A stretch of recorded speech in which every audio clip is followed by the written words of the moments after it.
We are taught to hide our cracks.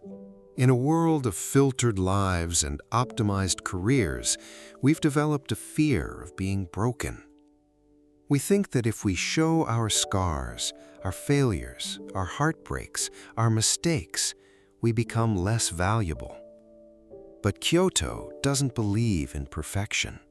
Here, the most beautiful things are the ones that have survived time. The weathered wood of a 1,000-year-old temple, the moss growing over a cracked stone.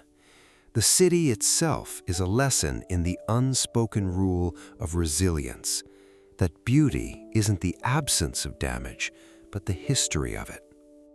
In Japan, there is a practice called Kintsugi. When a piece of pottery breaks, they don't throw it away. They mend the pieces with lacquer mixed with powdered gold. Psychologically, this is a radical act. Instead of disguising the repair, they highlight it. They treat the breakage as a vital part of the object's history. It's an admission that the bowl is now stronger, more unique, and more precious because it was once in pieces.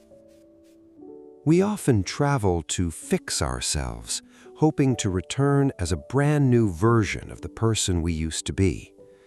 But what if the goal isn't to be new? What if the goal is to be mended? There is a specific kind of anxiety in the modern world, the pressure to heal quickly. We want our heartbreaks to be over in a week. We want our failures to be forgotten by the next news cycle.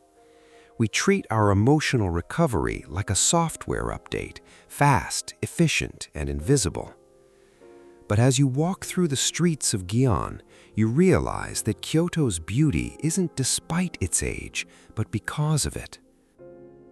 The wood on these buildings is gray and weathered. It has survived fires, wars, and the relentless humidity of 1,000 summers. In Japan, they call this Wabi-sabi, the appreciation of the imperfect and the transient.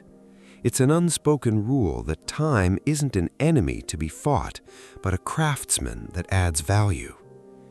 When you try to rush your own healing, you're essentially trying to sandpaper the history off your soul.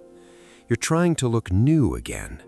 But Kyoto asks, why would you want to look new when you could look like this?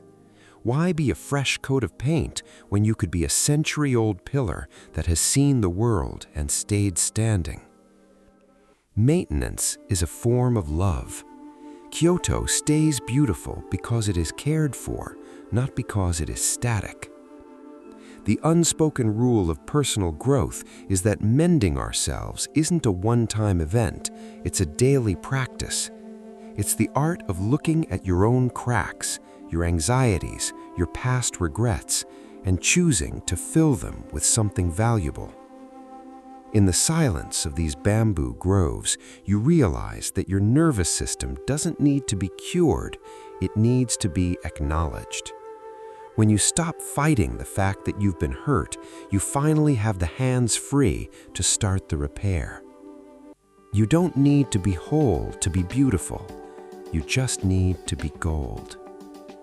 The next time you feel like you're falling apart, remember Kyoto. Remember that the cracks are where the light gets in. You aren't a failure for having been broken. You are a masterpiece in progress. Stop trying to be flawless.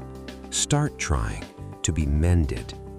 Because a mended soul is the only kind that truly knows how to shine.